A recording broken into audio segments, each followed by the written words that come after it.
Hello everyone. ALS academy में आपका एक बार फिर से स्वागत है। तो जैसा कि आप जानते हैं कि हिस्ट्री सीरीज का ये अगला लेक्चर है और इसमें हम बात करेंगे वैदिक सभ्यता के बारे में। और वैदिक सभ्यता की ये तीसरी वीडियो है। आई होप आपने दोनों पिछली वीडियो देखी होंगी, है ना? क्योंकि अगर आप पिछली वीडियो देखेंगे तभी आपको ये वीडियो समझ में आएगी, है ना? अन्यथा थोड़ा प्रॉब्लम होगी। चलिए कोशिश करता हूँ मैं आपको, फिर भी अगर आपने नहीं देखा फिर भी आप समझ सकते हैं। तो आज हम बात करेंगे वेद के बारे में।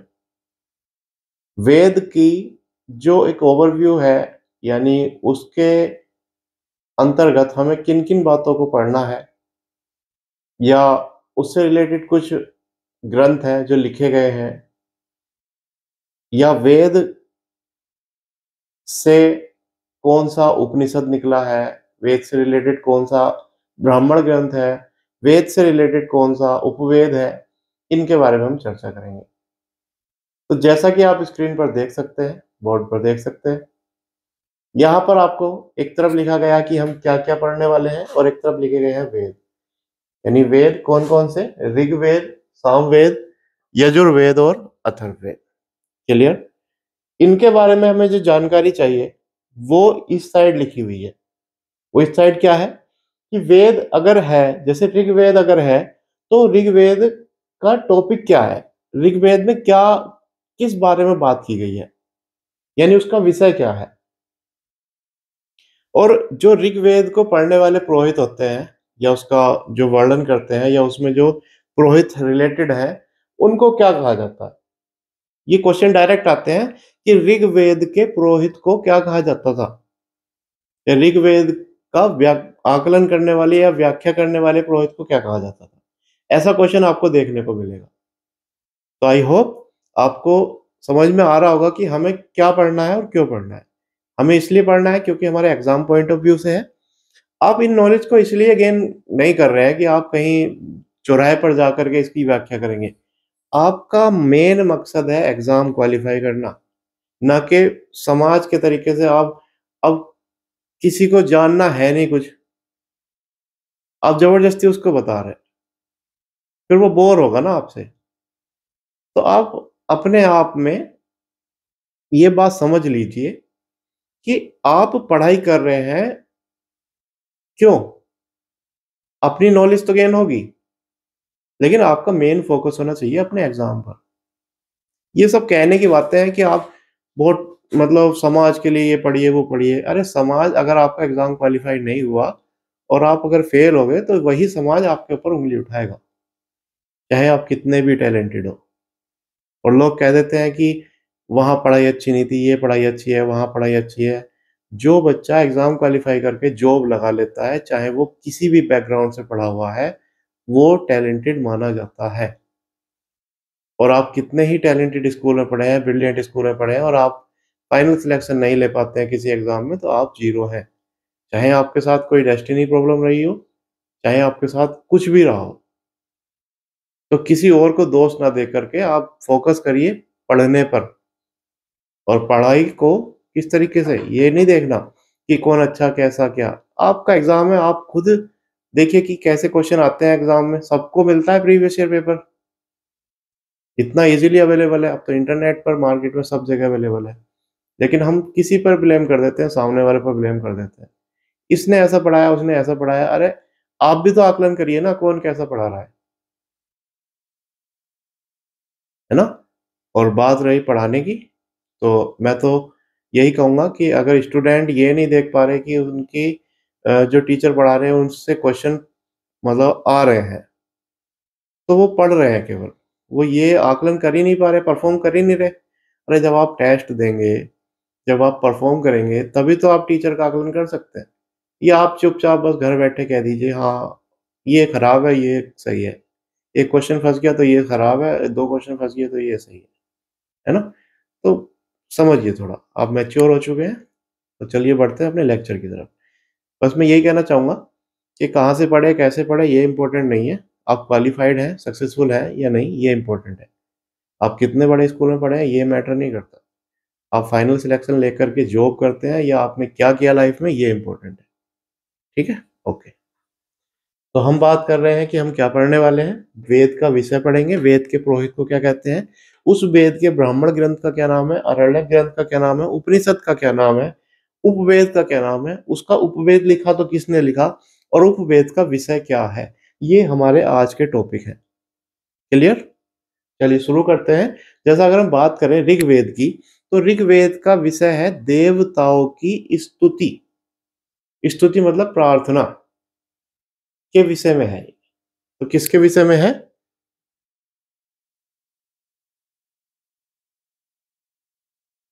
देवताओं की स्तुति। ये ही क्वेश्चन डायरेक्ट आपको एग्जाम में मिलेगा कि देवताओं की स्तुति से रिलेटेड कौन सा वेद है। तो आंसर हो सकता है ऋग्वेद। ज्यादा दिमाग ना लगा करके क्वेश्चन पे ध्यान दीजिए कि देवताओं की स्तुति से संबंधित कौन सा वेद है, ऋग्वेद है। एक मिनट में इंक डाल देता हूँ इसमें।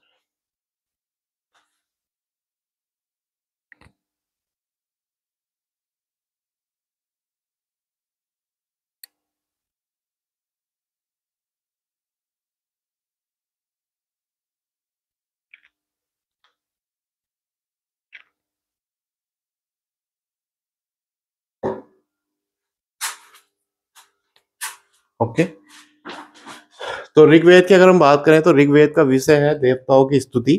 इसके पुरोहित को कहा जाता था होता या होत्र। होता कह सकते हैं या होत्र कह सकते हैं। क्लियर? यानी आपसे क्वेश्चन पूछा जा सकता है कि ऋग्वेद के पुरोहित को क्या कहा जाता था, और ऋग्वेद के पुरोहित को कहा जाता था होता या होत्र। ओके, उसके बाद इसका ब्राह्मण ग्रंथ, तो ये इजी है, इसके सेम है ना। जैसे इसका ब्राह्मण ग्रंथ है ऐत्रेय, ऐत्रेय, ठीक है, और कौशिक की।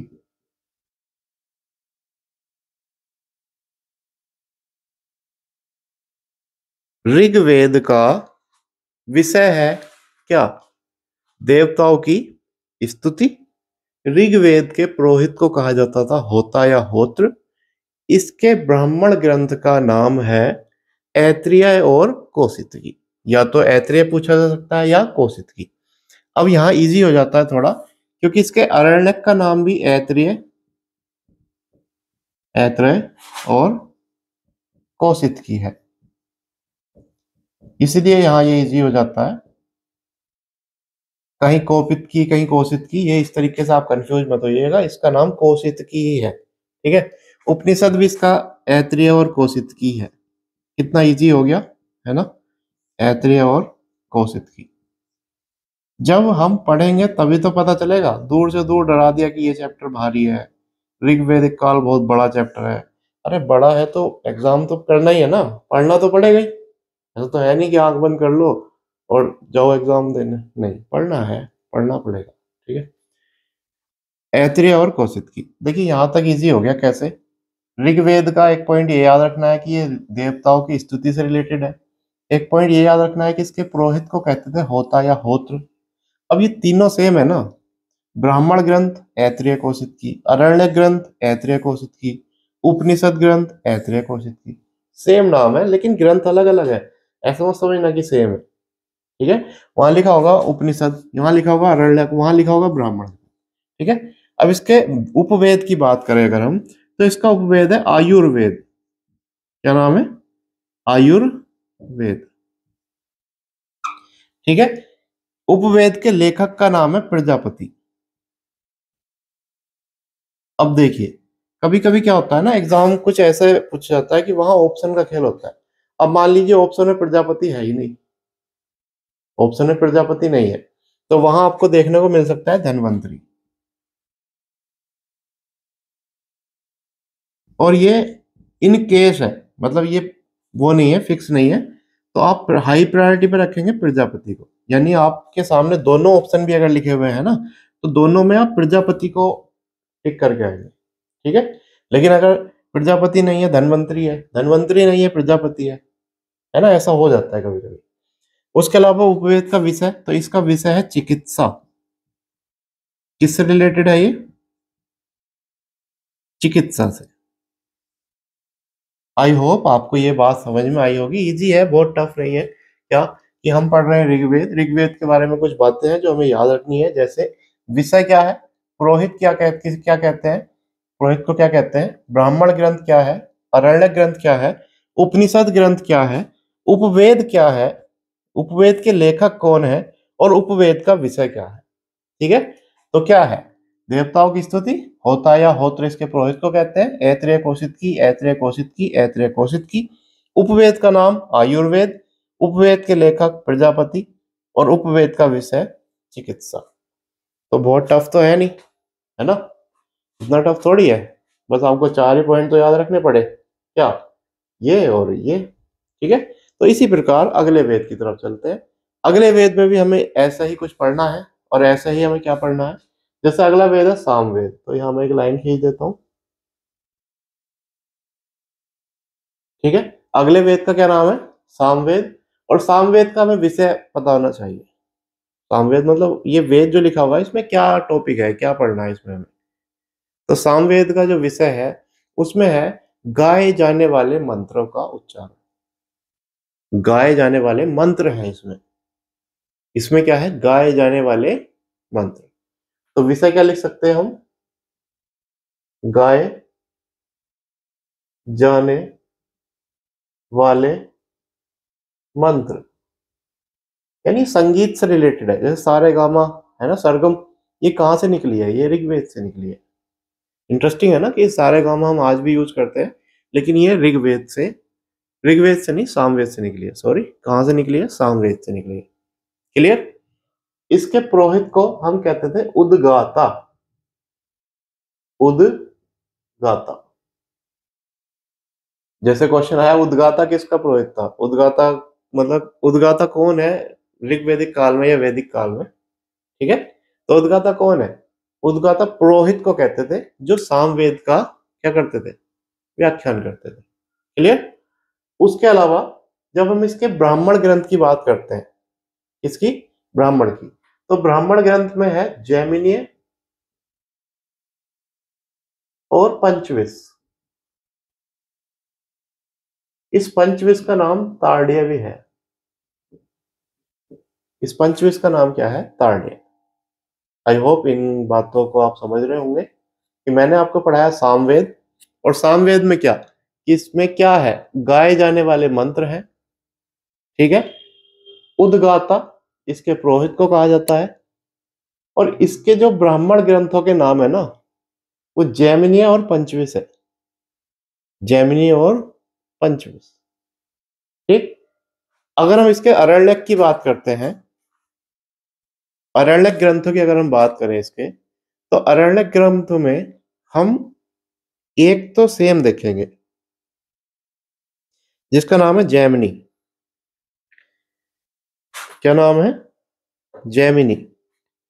ये जो है ना जैमिनी, ये जैमिनी ऋषि द्वारा लिखा गया था और इन्होंने इसी नाम पर, तो ये मिल सकता है आपको, जैमिनी मिल सकता है, जैमिनी मिल सकता है। ठीक है, इसमें आप कंफ्यूज नहीं होइएगा। तो इसके बाद अगर हम बात करते हैं तो जैमिनी इसका अरण्यक, और जैमिनी और छंदोग्य, छंदोग्य, जैमिनी और छंदोग्य इसके क्या है, अरण्यक ग्रंथ है। जैमिनी और क्या है, छंदोग्य इसके क्या है, अरण्यक ग्रंथ। अगर हम उपनिषद की बात करें तो उपनिषद भी सेम है। देखिए बहुत इजी है, बस इन्हें पढ़ना होता है। ठीक है, और इसका एक उपनिषद है जो हमें याद रखना है अलग से, वो है केन, केन उपनिषद। ठीक है, केन उपनिषद किसका है, ये सामवेद का है। क्लियर।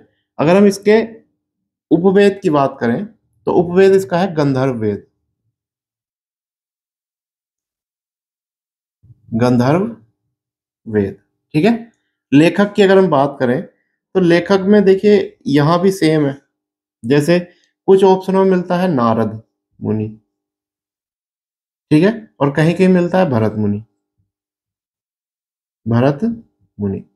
तो आपकी कंफ्यूजन को मैं दूर कर दूं, इनमें से आप जैसे अगर ऑप्शन आता है तो नारद मुनि लगा सकते हैं, और अगर अगर मान लो भरत मुनि आता है तो भरत मुनि, और दोनों आते हैं तो भरत मुनि को आप पहली प्रायोरिटी पे रखेंगे, उसके बाद आप नारद मुनि को रखेंगे। ठीक है, इसका जो विषय है, जो इसके उपवेद का विषय है वो है संगीत कला। क्या है? संगीत कला। संगीत कला। थोड़ा सा डाउन हुआ है ना, लेकिन शुरू में एनर्जी बहुत हाई थी और बाद में हमारी एनर्जी डाउन हो गई, तो इस एनर्जी को डाउन नहीं होने देते, देखते हैं दोबारा से। क्या हम पढ़ रहे हैं? सामवेद। सामवेद का विषय गाए जाने वाले मंत्र। पुरोहित कौन थे? पुरोहित का नाम था उद्गाता। इसके ब्राह्मण ग्रंथ का क्या नाम है? इसके ब्राह्मण ग्रंथ का नाम है जैमिनी और पंचविश। जैमिनी और पंचविश। पंचविश को कहा जाता है ताड़्य ब्राह्मण। ताड़्य ब्राह्मण ग्रंथ। उसके अलावा इसके जो अरण्यक है उनका नाम है जैमिनी और छंदोग्य। इसके जो उपनिषद है उसका नाम है जैमिनी, छंदोग्य, और एक और है जिसका नाम है केन। इसके उपवेद का नाम है गंधर्व वेद। उपवेद के लेखक, कंफ्यूजन क्रिएट होती है भरत मुनि और नारद में, तो ये दोनों ऑप्शन के अकॉर्डिंग आप क्लिक कर सकते हैं। कभी कभी भरत मुनि नहीं मिलता, कभी कभी नारद नहीं मिलता, ठीक है, नारद मुनि नहीं मिलते, ठीक है, ऑप्शन में। और इसके लेखक जो इसके विषय है उपवेद का, उसका नाम है संगीत कला। आई होप आपको ये क्लियर हो गया होगा। अब बढ़ते हैं आगे। जो अगला वेद है हमारा उसका नाम है यजुर्वेद। ठीक है, तो यजुर्वेद का जो संबंध है वो है विभिन्न प्रकार के यज्ञों से। विभिन्न प्रकार के यज्ञ। जो यज्ञ है ना विभिन्न प्रकार के, वो किस में है? वो यजुर्वेद में है। विभिन्न प्रकार के यज्ञों का विषय जो है वो किसका है? यजुर्वेद का है। अब इसमें एक बात आपको याद रखनी है कि इसमें है शाखाएं। क्या है? शाखाएं। शाखाएं आएंगी आगे, है ना। उससे पहले हम देख लेते हैं कि यजुर्वेद के जो पुरोहित होते थे, क्या होते थे? पुरोहित। जैसे आपने देखा ऋग्वेद के पुरोहित होताया होत्र, सामवेद के पुरोहित उद्गाता, यजुर्वेद के पुरोहित को कहा जाता था अधर्व्यू। क्या कहा जाता था? अधर्व्यू। ऋग्वेद के पुरोहित को क्या कहा जाता था? ऋग्वेद नहीं, यजुर्वेद, सॉरी, यजुर्वेद के पुरोहित को क्या कहा जाता था? अधर्व्यू कहा जाता था। क्या कहा जाता था? अधर्व्यू। अगर हम बात करते हैं ब्राह्मण ग्रंथ की, इसके किसकी? ब्राह्मण ग्रंथ की।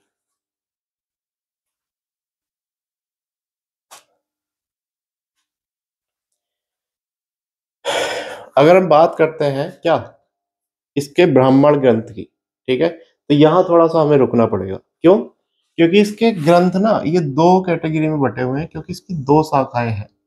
किसकी? यजुर्वेद की। एक है कृष्ण यजुर्वेद, एक है शुक्ल यजुर्वेद।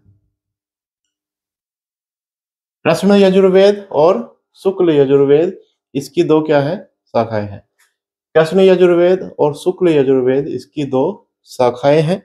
अब इसमें क्वेश्चन आता है डायरेक्ट। कृष्ण यजुर्वेद का ब्राह्मण ग्रंथ है। कृष्ण यजुर्वेद का ब्राह्मण ग्रंथ है।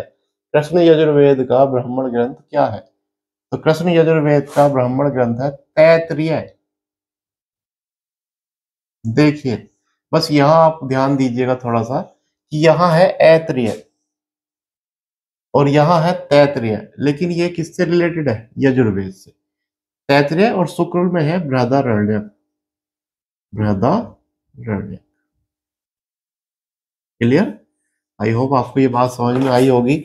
हम पढ़ रहे हैं यजुर्वेद के बारे में। यजुर्वेद का जो विषय है उसका विषय का नाम क्या है? ये इसमें यज्ञ है विभिन्न प्रकार के।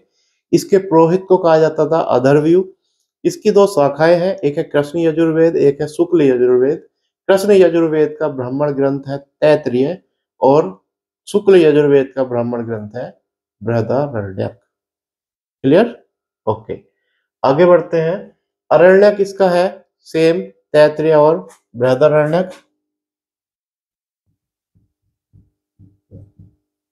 तैत्तिरीय और बृहदारण्यक सेम है। उसके बाद इसके उपनिषद, इसके जो उपनिषद है ना वो भी सेम है। देखिए, मैंने आपको बताया ना, जैसे आपने यहाँ करा था वैसे ही आप यहाँ कर सकते हैं। तो उपनिषद भी इसके क्या है? सेम है, तैत्तिरीय और बृहदारण्यक। उपनिषद हो गए। इसके उपनिषद में दो एक उपनिषद और है जो अलग से आपको पढ़ने पड़ेंगे। जब हम पढ़ेंगे यजुर्वेद को व्याख्यात करके, अभी हम केवल एक लिस्ट बना रहे हैं जो एक ओवरव्यू है, अभी हम इसकी व्याख्या भी करेंगे। इसकी यजुर्वेद सभी वेदों की व्याख्या करेंगे कि ऋग्वेद में क्या है, क्यों पढ़ना है, इसके अंदर क्या मंत्र है, क्यों ये फेमस है, क्या इसमें लिखा हुआ है, सब पढ़ेंगे। लेकिन फिलहाल एक ओवरव्यू है कि इनमें होता क्या क्या है। ठीक है, चलिए, तो हम यजुर्वेद के बारे में बात कर रहे हैं। इसका जो संबंध है वो किससे है? विभिन्न प्रकार के यज्ञों से है। इसके पुरोहित को क्या कहा जाता था? अदर्व्यू कहा जाता था। और इसकी जो शाखाएं हैं वो है कृष्ण यजुर्वेद और शुक्ल यजुर्वेद। और कृष्ण यजुर्वेद में तैत्तिरीय ब्राह्मण ग्रंथ और बृहदारण्यक। अब ये यहाँ इजी हो जाते हैं ना, यहाँ भी तो सेम है ना, ब्राह्मण ग्रंथ हो, अरण्यक ग्रंथ हो, उपनिषद ग्रंथ हो, कहीं कहीं अलग होते हैं। देखिए यहाँ भी सेम ही है, यहाँ थोड़ा चेंज हुआ, यहाँ थोड़ा चेंज हुआ, है ना। तो कुछ ही चीजें तो हैं जो याद रखने के लिए अलग करनी होती है। ठीक है, उसके बाद अगर हम बात करते हैं कि इसके उपवेद की, तो इसके उपवेद का नाम है, जैसे ऋग्वेद का उपवेद हो गया आयुर्वेद, सामवेद का उपवेद हो गया गंधर्व वेद। और इसके उपवेद का नाम, क्योंकि ये किससे संबंधित है, ये है युद्धों से संबंधित, यज्ञों से संबंधित, तो इसका उपवेद होगा धनुर्वेद।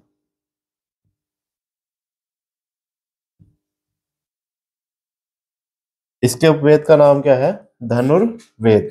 और इसके लेखक हैं विश्वामित्र, विश्वामित्र। ठीक है, इसका संबंध क्या होगा धनुर्वेद का? विभिन्न प्रकार के युद्धों से संबंधित, यानी युद्ध कला। क्या होगा इसका संबंध? युद्ध कला, युद्ध कला। क्लियर? ओके। अब हमारा लास्ट वेद है जिसका नाम है अथर्ववेद। ठीक है, ये थोड़ा बाद में, यानी सबसे लास्ट में जो लिखा गया वो ये अथर्ववेद ही लिखा गया। इसका विषय जो है ना वो है जादू टोना, जादू टोना, औषधि, जादू टोना औषधि इसका विषय है ना। ये जो जादू टोना, वशीकरण, ये सब है, ये सब किसमें है? अथर्ववेद में है। ठीक है, अब इसके बाद इसके पुरोहित को क्या कहा जाता था? पुरोहित को कहा जाता था ब्रह्मा। ठीक है, क्या कहा जाता था? ब्रह्मा। और इसका जो ब्राह्मण ग्रंथ है, सॉरी एक मिनट,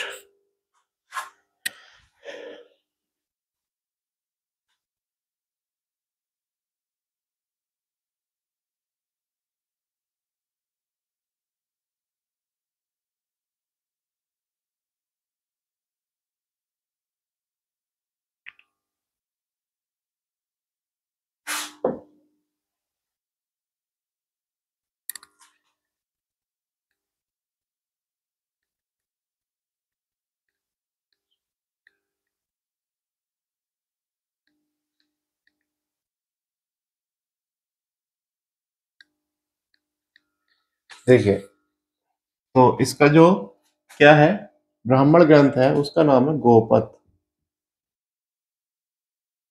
सॉरी, यहाँ थोड़ा गलत हुआ है ना, यजुर्वेद में। तो यजुर्वेद में आप यहाँ कर लीजिए बृहदारण्यक की जगह सतपथ।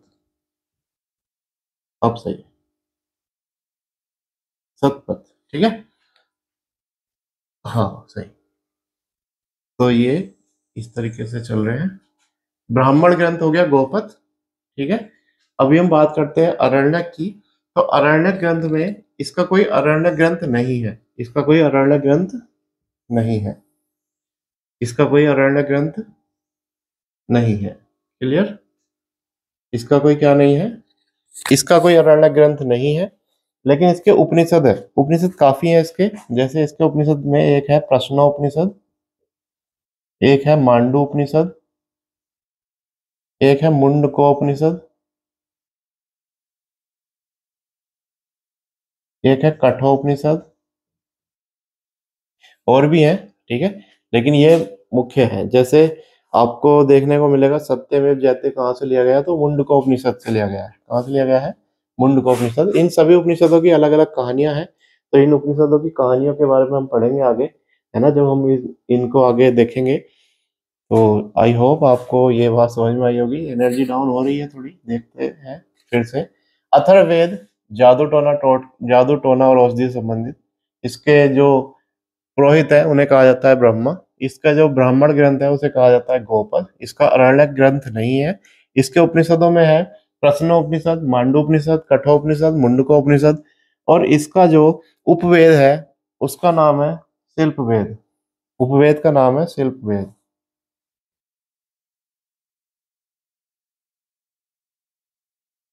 इसका जो उपवेद है उसका नाम है शिल्पवेद, जिसके लेखक हैं विश्वकर्मा। विश्वकर्मा। और ये शिल्प कला से संबंधित है। किससे रिलेटेड है? शिल्प कला से। तो आई होप आपको ये सब बातें समझ में आई होंगी। देखिए, थोड़ा क्या है ना कि एक दो बार आप इनको खुद से करिएगा।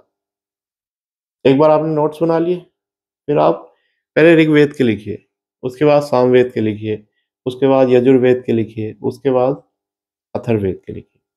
तो आपको सब चीजें क्लियर हो जाएंगी। ठीक है। तो आई होप आपको ये बातें समझ में आई होंगी। तो एग्जाम पर फोकस करिए और बाकी चीजें भूल जाइए। कौन क्या कहेगा, आप कहाँ पढ़ते हैं, कैसे पढ़ते हैं, क्यों पढ़ते हैं, एग्जाम पर फोकस करिए। एग्जाम क्वालिफाइड सब सही है। आपके सारे जो बुरे लक्षण है ना, सब बिल्कुल अच्छे लक्षणों में बदल जाएंगे। और एग्जाम क्वालिफाइड नहीं हुआ तो आपके अच्छे लक्षण भी बुरे लगेंगे। ठीक है। तो थैंक यू। चलिए मिलते हैं अगली वीडियो में। बने रहिए। ठीक है।